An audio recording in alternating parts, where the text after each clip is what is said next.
Well, I'm delighted to say that joining me on the Godcast today is Jacob Dunne. Now, Jacob is a chap who sadly fatally punched a man in an unprovoked attack back in 2011. And as a result of that, he received a 2.5-year custodial sentence for manslaughter, which he served 14 months.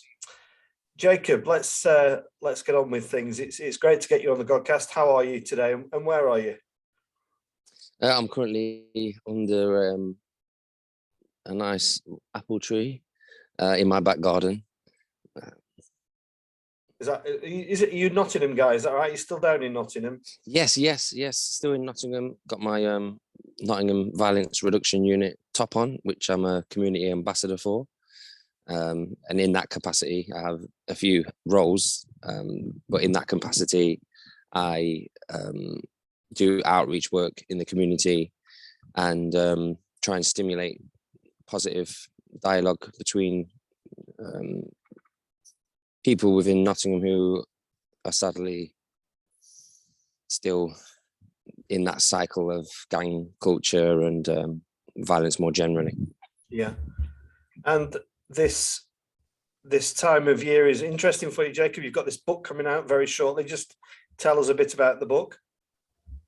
Yeah, so the book is called Right from Wrong.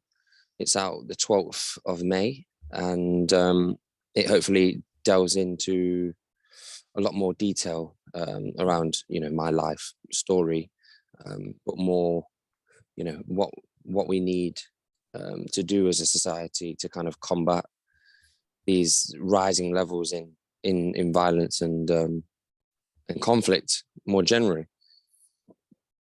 Is it something you're excited about, or are you anxious about the book coming out? How do you feel about it? I am, slightly anxious because, I do bear all, and there's no kind of topic that I shy away from. But yeah, quietly optimistic that it will hopefully be useful to lots of people, either people working in the criminal justice system or in education, or even just single moms or parents of young people who are potentially at risk of making some of those poor life choices that I made when I was a teenager, looking to make friends and, how easily it can all go wrong. Yeah. And how did the book come around, Jacob? Was it as a direct result of the podcast? You did this fascinating podcast called the Punch, which I listened to over the weekend. Was that kind of how the book came about, or was it something a bit longer in the planning for you? It was something I always wanted to do, but with the success of the Punch podcast or radio series for Radio 4, that whole process kind of just came around a lot quicker than I'd thought it would. So yeah, it's been a bit of a whirlwind really, because I shared my story on that Radio 4 podcast, and in that series, actually said I think it might be the last time I share my story, because I didn't know, I guess I was losing faith in that narrative that I was sharing, and its usefulness for the public, really. How difficult, Jacob, is it for you to keep recounting the story? I mean, obviously, on the one hand, it's really important for you to get the story out there, but I guess, and listening to your words in the podcast, every time you talked about it, I was mindful when I did the introduction. Every time you hear it or it's spoken, it's a reminder for you, is it? Yeah, it's every time I hear it, it is a reminder, and it's a reminder of the worst thing I ever did. And to speak so openly about the worst thing we ever did is difficult in the best of circumstances, but to talk about it in the extent that I have and do, that presents its own challenges, and it's something I've had to kind of learn from and navigate as time has gone on. Yeah. Speaking in some settings, I found that it was unhelpful, in the end, like doing one-off news segments where you have a couple of minutes with a presenter to kind of talk about, the complexities of men's mental health and violence, and it doesn't often justify. So I started to, and then other times I'd be going into schools and doing assemblies in front of entire year groups, and you'd walk away, but you'd never really know whether your words had any impact, and it would often be quite draining as well.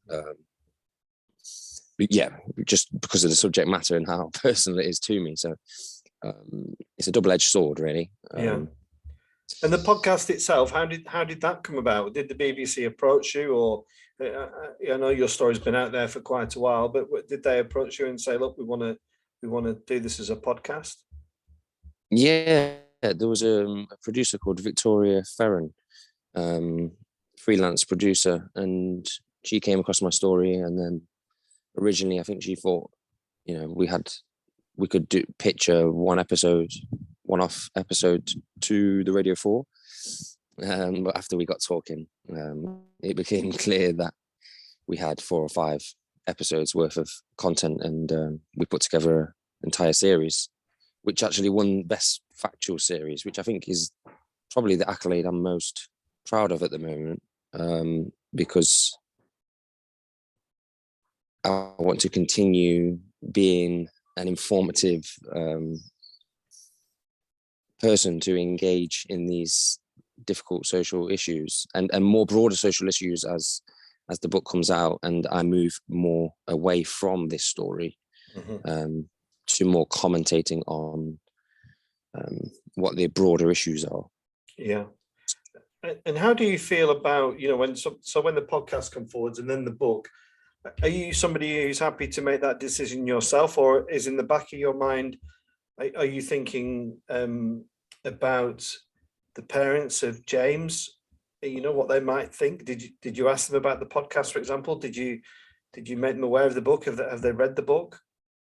Yeah, so with the podcast, I know you listened and they featured in a couple of those episodes, the parents, and I'm always super conscious that anything I do, even if it brought, positive societal change, it still wouldn't be worth it for me if that brought any kind of unwanted difficulty or to the parents.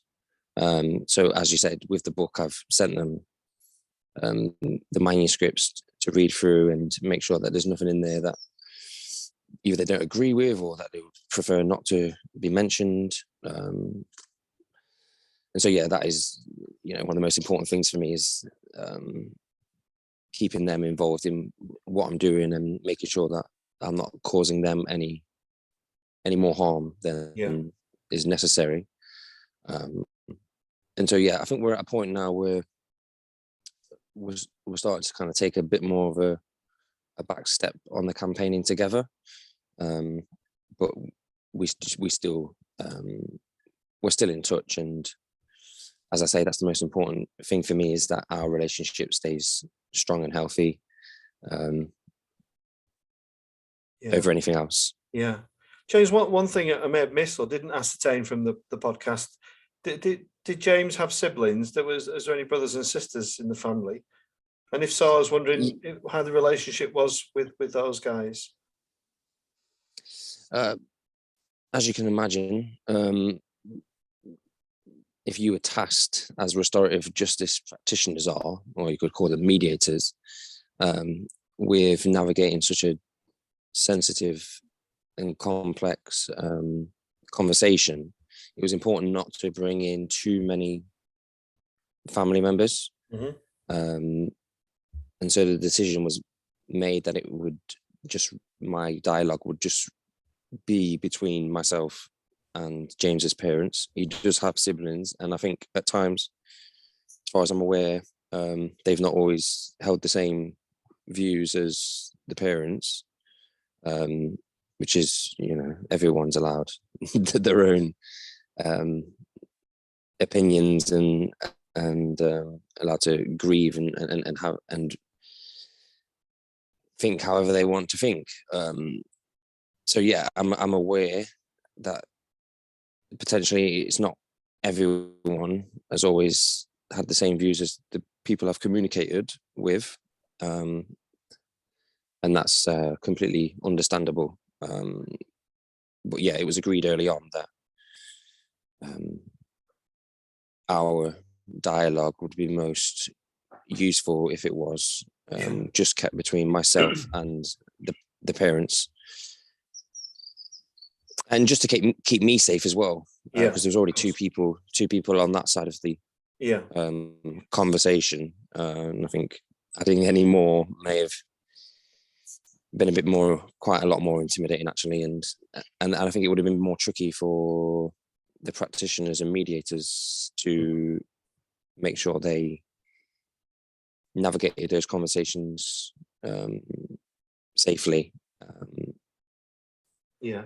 And just looking back at that story, Jacob, to that horrendous event, I was wondering how soon after it happened did the remorse kick in, if it did kick in straight away, or whether you explored a way of self-preservation. I suppose I'm just seeking honesty here. You know, was this kind of an immediate kind of, the remorse just kicked in dreadfully, or were you were you fighting for your life literally?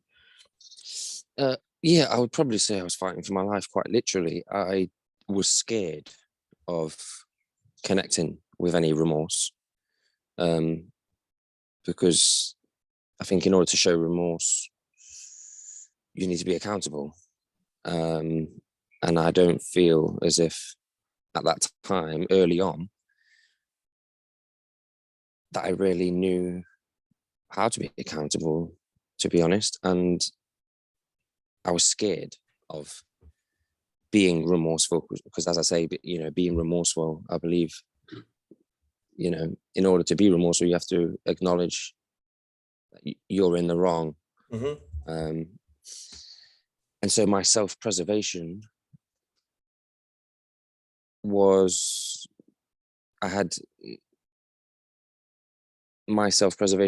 maintained through feeling as if I was the victim. I was my own victim of circumstances, and that was easier to sit with.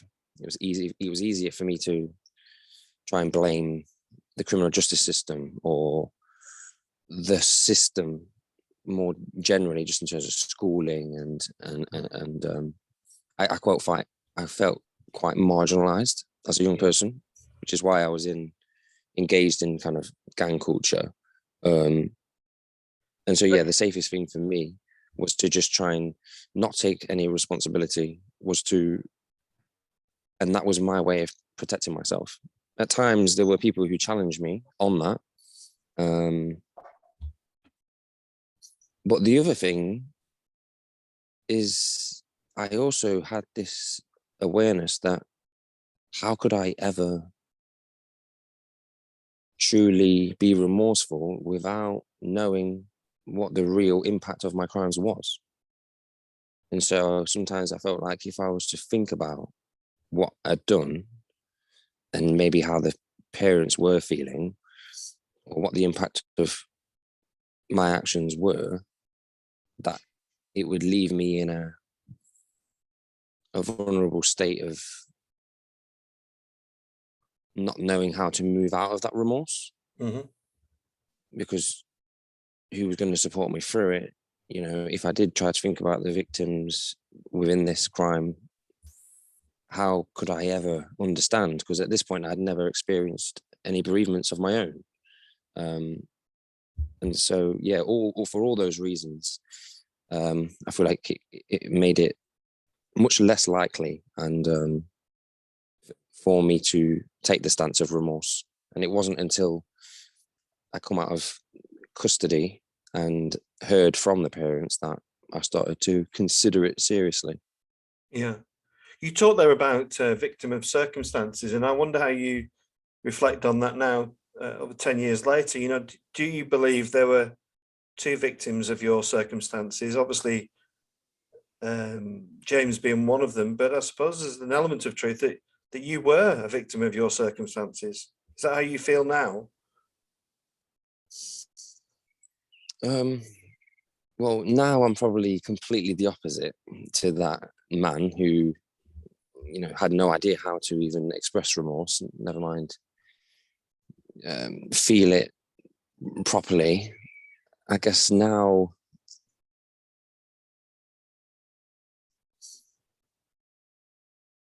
I'm someone who tries to be accountable for everything. It's like almost like my mantra. It's like I've got to own up for my part in any kind of conflict I get involved in. I've got to take accountability for any argument or discussion that gets misinterpreted. And so I try to shy away from acknowledging that I ever was a victim of circumstances. But I'm sure in some respects, taking away what happened and just looking at my upbringing objectively, then I probably was a victim of my circumstance. But that doesn't justify the actions and the ways that I dealt with that. Yeah. Jacob, I think where I'm going with this, and I don't think I'm breaking any confidences, because you talk about the fact that you've got children on the podcast.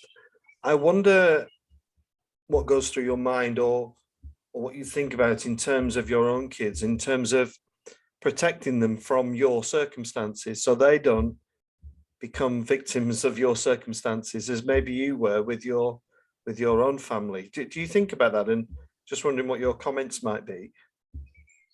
Oh, yeah, I think about that so much. And I think one of the biggest things I try to make an effort with now in my own parenting is to help them be able to communicate effectively. They're only 4 and 2, but what I'm mindful of is what I really struggled with growing up. I was never encouraged to read. I had a very negative opinion of education and what education had to offer. At the and what that does is it limits your vocabulary in terms of being able to actually communicate effectively. And now, so what I'm mindful of now is, I say in the book that I probably had an array of 3 or 4 emotions: angry, sad, happy, and that was about it. And then I had a very limited vocabulary of words that I could use to communicate. And so growing up as a teenager, as a young person who was also diagnosed with dyslexia, ADHD, and on the spectrum of autism, was that I became very, very frustrated a lot of the time. And my way of feeling overwhelmed was to either be violent or to withdraw and not engage, or which is, why I got expelled from school, and and that trajectory of, them being marginalized, literally, in terms of having your liberty taken away from you. And that compounds because I didn't have the skills to, one, acknowledge how I was even feeling, which is why I work in schools and prisons now, helping men have the emotional awareness of, oh, what is it that triggers me? Oh, what are the type of values that I have that I'm holding on to that are getting me into trouble? What is it about the way I communicate that triggers other people to be hostile towards me? And to go back to your question in a long-winded way about how I try to do that at a very young age with my kids is, when they're expressing a certain emotion, for me to try and help name that emotion so that they can associate how it is that they're feeling. So next time they're feeling like that, now my son regularly says, I'm feeling really sad.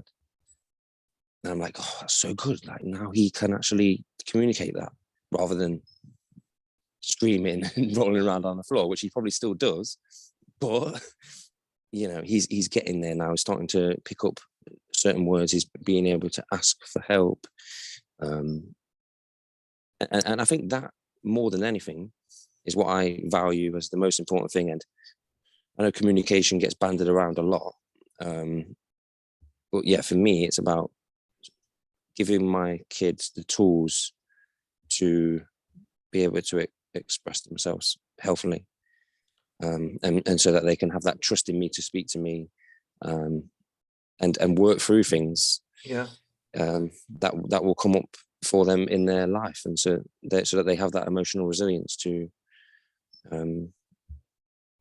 just talk about things.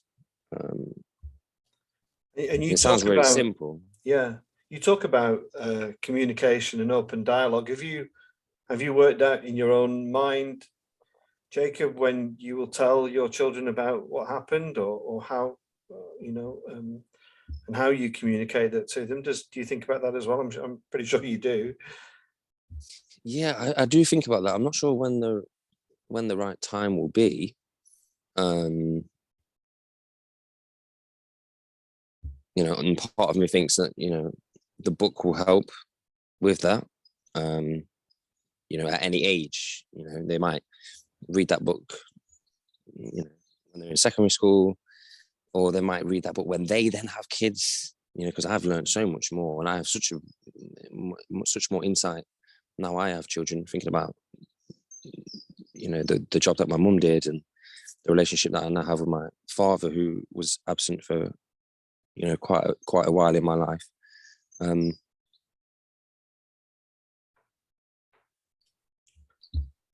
Just in terms of the story, Jacob, and just kind of bring the family part of this discussion to a conclusion. I mean,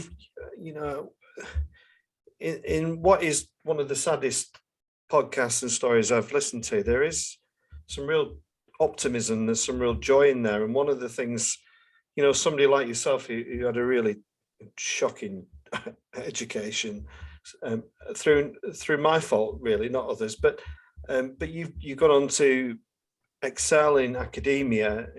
You've got a first in your degree.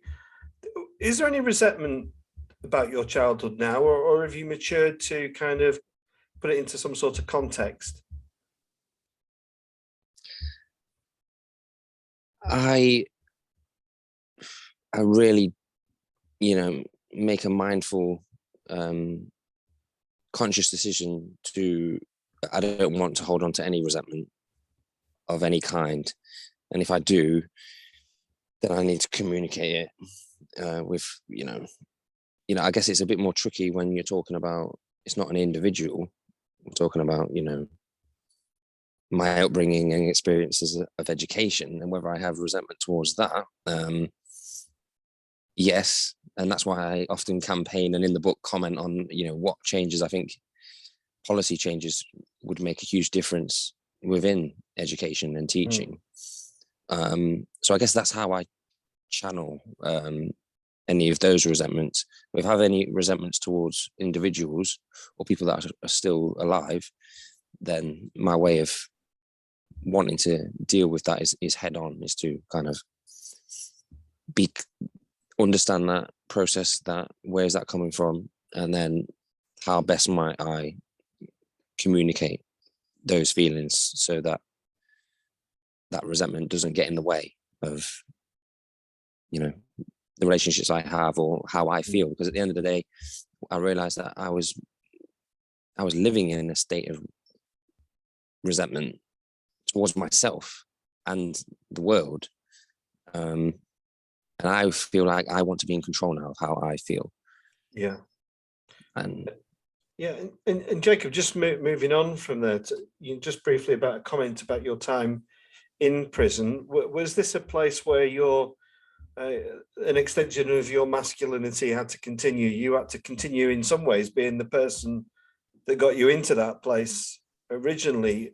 And if so, how did you deal with that? And how did you come to let your guard down a bit to, I don't know if softening of the heart is the right word, but what was it that made the change for you?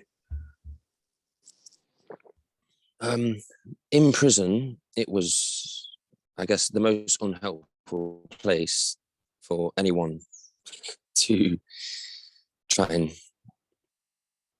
show remorse or take responsibility, because you're surrounded by a cohort of people who generally don't really want to do that.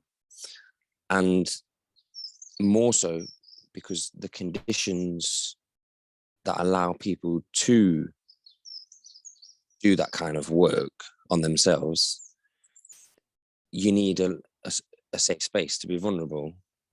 And the only place in my whole time in prison where I felt safe to be vulnerable was when the vicar from the chaplain in the prison came and got me out of my cell on the 31st of July 2012, which was a year on from the day I punched James. And he took me to the chaplain, and we said a prayer, and I just felt for the first time that kind of felt a bit safer to actually think about some of that stuff without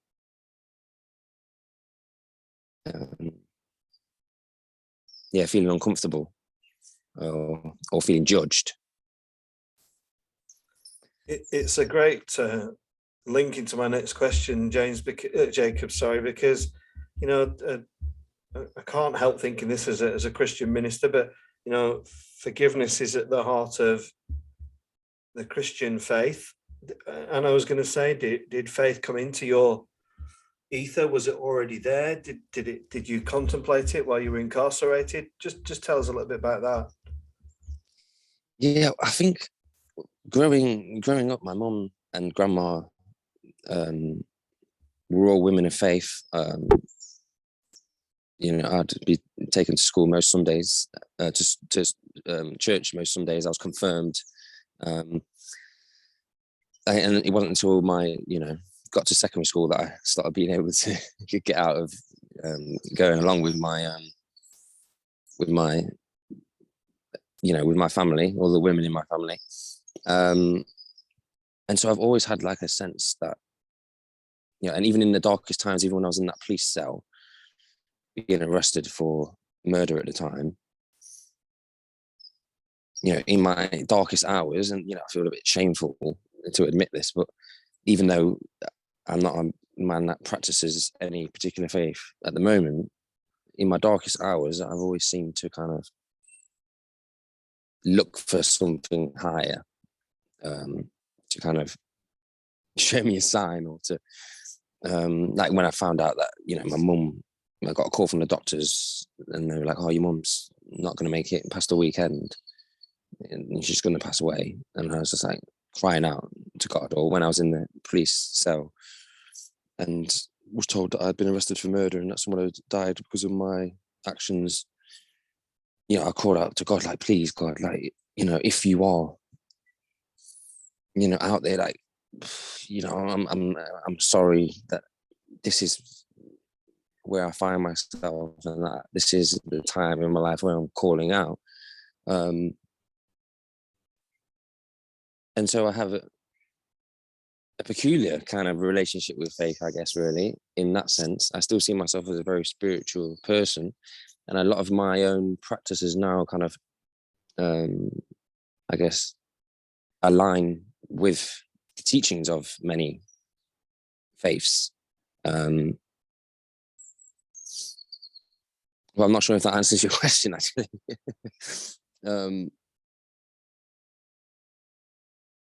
It really does, Jacob. It just opens, I just want to hear your thoughts. Just again, to just kind of round the forgiveness thing up. One thing I couldn't help but notice in the podcast is that James's father was asked if he could forgive you, and he said he couldn't. Is that something you are reconciled with? Do you hope that might come? Are you hopeful that might come, or do you understand his position? Oh, I completely understand his position. He's I guess it comes down to what definition of forgiveness you want to use. But David has wished me well, has challenged me, encouraged me to be accountable, been completely honest with me the whole way through about the impact that this has had on him. And doesn't wish me any harm, wants to see me succeed, always encourage me to go into education, and to do all the things that I've been doing. And so for me, that's more than enough than I could have ever have wished for. And I never expected forgiveness from anybody. I'm just grateful that I've had the blessing of goodwill, which some people would say potentially is a form, I guess, of forgiveness, maybe. And Joan has said in some instances that she feels she is forgiven me. But I guess what I've learned, especially working with men in prison, when I do introduce my story to them, not many people in prison or people who've committed harm to others will always have the opportunity to speak to their victims or ever have forgiveness from the people that they've harmed. And so what I have to be mindful of when I present my story is that I can sometimes come from a position of privilege, that I've had those experiences. And a lot of the time I have to coach people that I'm working with away from the notion that their ability to change is not dependent on forgiveness being given to them by somebody else, and that they can find redemption or find an inner peace within themselves without being given forgiveness from somebody else, which is a massive conversation, I guess. And I guess, even in your congregations, I guess, everyone deals with that problem within their lives to varying degrees, I guess. How do we move forward with life with the guilt and shame that all of us will have to varying degrees, depending on who we may have hurt in the past or the poor decisions that we may have made. And sometimes we can stay stuck in that guilt and shame, and hoping that forgiveness from somebody else may set us free. But in truth, I do feel like it's the forgiveness of self, which is the most difficult version. I guess getting forgiveness from somebody else kind of helps convince yourself that you should forgive yourself. But that, that's still a journey that I'm on. And some days I may wake up and say, yeah, I do forgive myself. Look at all the things I've done, and I can stand proud. And the next week I may have a bad day and feel like burying my head in the sand. Yeah. Do you think about him a lot, Jacob? To varying degrees. Like when I had children of my own, I did a lot. When I turned 28, which was the age he was when he passed away, I felt myself thinking of him a lot more.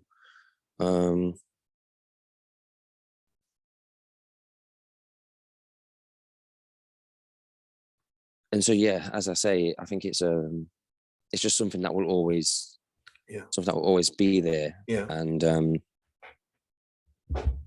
but it's something that I don't want to dismiss, but I also don't want it to have a detrimental effect on my own mental health either, and my ability to be there for people that You've got to depend on me. function, haven't you? You've got to function. Yes. Yeah. And what about your mates from that time?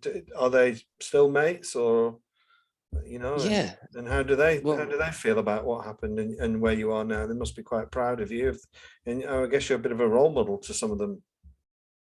yeah, I've had lots of encouragement from my friends and old acquaintances, some of whom have learnt the errors of their ways and no longer believe in living that kind of lifestyle, and others who are sadly still stuck in that way of being and have no hope of believing that there is anything else, there's any other option to them to be any other way. And so sadly, I just inevitably, there's only two things that happen to people who continue living that lifestyle, and that's either you end up dead or you end up in prison. And Jacob, just a couple more questions. I could talk to you for ages about this, because it's a great conversation of philosophy, ethics, all these things. But I work on the estates here, very deprived urban area, lots of issues, and I do see lots of young teenagers boys particularly, who I really worry about, whether it's going to be a life of crime or addiction. And I haven't quite worked out a solution to that. I was just wondering if your experience and your incarceration and the events of your life have given you an overview and maybe an opinion of that. I would say it's about connection, and the more marginalized people become and the less connected they are to positive parts of society, the more difficult it is for people like you and me to help. I.e., for me, keeping people in school, having positive male role models, mentorship, being part of cultures where you can be honest with each other about your feelings, about your dreams, trying to encourage these people to have healthy relationships with their families at home or with people in their communities.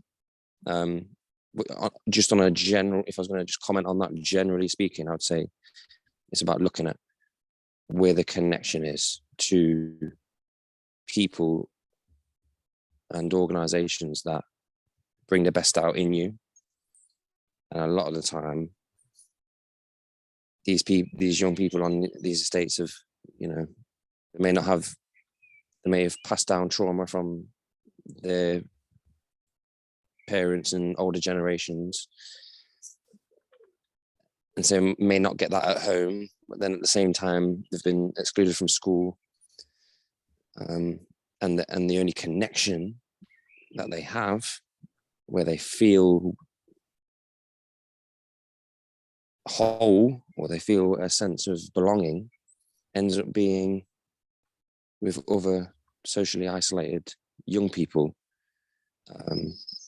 and they aren't in a position to give you the best advice or to encourage you to be accountable or to push you outside of your comfort zone to see what your potential actually is. A lot of the time with my friends, when I first said I wanted to go into education, a lot of my friends were like, why the fuck what are you going into education for? Why would you do that? You might as well just be on the streets with us. Look at the experiences that we had in school. And I think, it's a travesty that in the United Kingdom, the home of, education and free thinking, and that that we've got to a point now where there's a difference between the terms education and learning. We almost see schools as places where we don't learn. We just go there to do education, not to improve as a person, not to become enlightened, not to challenge our biases, or to, explore our own curiosity. And we end up in these really toxic, unhealthy cultures with just like-minded thinking people. And so that's what I would say. It's about getting people connected to institutions or other people that can both challenge and support them to be better versions of themselves. And I think you put that fantastically well, Jacob. I completely concur with you. I 100% agree with what you've said, and I think I just wish a few more people would listen to that argument and that point.